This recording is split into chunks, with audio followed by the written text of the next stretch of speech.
So in this segment, we're going to do a little bit more discussing on the UK's housing situation and kind of Labour's target of 1.5 million. I saw Sky News covering it, and so it looked interesting, so let's have a listen. Now, the government wants to talk about planning today. Now, before you start reaching for the off switch, I just want to tell you why you should really care about this story, because in the end, today wasn't about planning, it was about housing. And whatever your views on the solution, virtually everyone agrees that we do have a housing crisis in this country. Homelessness is soaring, and for many young people, getting on the housing ladder is less a dream and more of a fantasy. The post-war period saw a boom in house building as both Labour and Conservative governments rebuilt communities devastated by war and established new developments across the country as well. But it was also the time when the Green Belt was established, first to protect the local environment, but increasingly used, critics argue, by that emerging species, the NIMBY, to pull up the house. No, I wouldn't say they're emerging. I say they existed for a while. It does need to be looked at. Please, I beg, stop building stuff on floodplains. Like in the town I live in, they're building a mortuary. I think that's the phrase for it. On a floodplain, and you're like, this is the dumbest thing I've ever seen. Housing ladder away from the next generation. Well, as a result, the number of new builds fell, pushing up prices ever more and pushing the dream of home ownership further away for so many people. It does annoy me. The generations that had a lot of things handed to them are more than happy to not just take away opportunities from younger generations, but also be mad when people complain about it. That drives me nuts. Here with me now, and Sam, I don't think it's any exaggeration to say Keir Starmer needs to get this right. You know, this is his growth mission, and if he's going to deliver all the things he wants to do, then this has to happen. That's right, Sophie. I want to go back to something in the film to illustrate exactly that point. Let's bring up the graph that you'll just have seen, if we can. And what this graph shows is house building in England since the Second World War. And it tells a really fascinating story. Look at this. It builds after the Second World War. And this is the peak. This is the peak. It's in the 60s and 70s. And as I said in the film, it's tower blocks, it's council housing. All of that, Sophie, is publicly funded. But then, as you get through the 70s, the model for housing switches and private development takes over. And bluntly, there's just far less development goes on. I really wish we could have seen the Labour government say, if the private sector won't do it, we'll do it ourselves.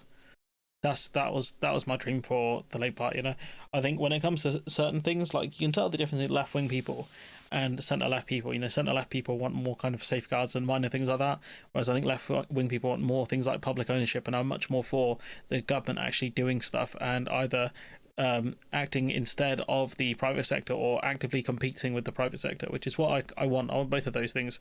If I can, you know, if I get the option, I'd rather the government just does it solely, but I would want the government to at least compete and say to them, like, oh, if you're going to charge this much, we'll just do it ourselves. So all the way up to this year. Look, actually, this year is down on the previous year. That's not good. The trend is in the wrong direction.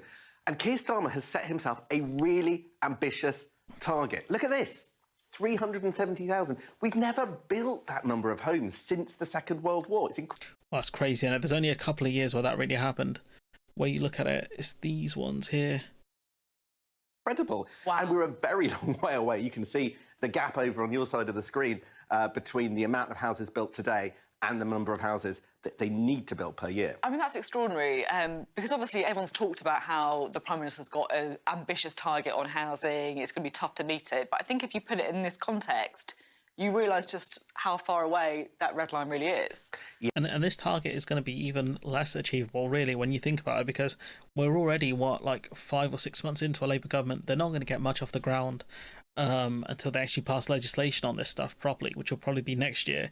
So really, they'll only have about 4 years at most to reach this target that they have of 1.5 million homes. Incredibly ambitious. Yeah, now there's a small catch with their target, which isn't just new houses. It is also takes into account conversions from office blocks. So that's not a new house, that's just a different form of creating a new dwelling. We've discussed, I think, in the past why, you know, this stuff is, like, the way they're built is ridiculously bad in terms of just a living perspective of natural light and things like that. And it's net of demolitions. So if we look at that, actually it's a little bit closer. If we look in the corner here, for this year, you can see if you put the number of conversions on top, it comes to about, if it ever happens, about there. bluntly. There we go. There we By go. magic. So it's a little bit closer, but still, the overall story of this is it's incredibly hard. And what Keir Starmer's done today is tackle one bit of it, which is to basically lean on councils, although it's not clear what happens if they don't comply. But there are all sorts of other things. I can imagine there'll be a lot of Tory councils that won't comply because it will be against their interest to do so. But one, on a political level, and two, because they're probably full of NIMBYs. And I'd imagine the Green councils would be the same because, again, they're full of NIMBYs. The boss of that big construction company saying the amount that they build depends on things like interest rates coming down, which is completely out of the government's control. And then there are these questions. It's partially out of the government's control. You know, if they do more things to deal with inflation, then the Bank of England really wouldn't have a choice but to bring interest rates down.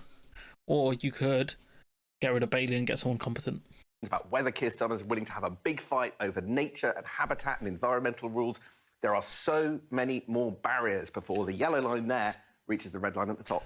Sam, thank you. I don't think they're going to reach it. When you look at a situation like in the UK, like there's only a few years where we actually reached that 350 plus housing target, and that was way back when, you know, the governments at the time were far more involved. So I don't think they're gonna reach the 1.5 million homes. But you know, it was their own stupid fault for setting a hard target on it, to be honest. But I think it will be a lot better than it is now, which for most people would be the bar. And I think as long as these are aimed at, you know, first-time buyers and it's actually good quality housing stock, I don't care if they miss it. You know, if we go up to building, I don't know, 200k houses a year, you know, if we start hitting, say, 200, 250, I'll take it as a win. I won't be super harsh over it. I think that their target is way too punchy, and if it's just office conversions, then no, I'm not going to give them a ton of credit for that. But if it's actual good quality housing and good quality apartments, then fair play to them. But anyways, I'm going to leave it there. Let me know what you think in the comments below. Like, comment, share, subscribe, support the channel on Patreon if you can, and hopefully I'll see you in the next one.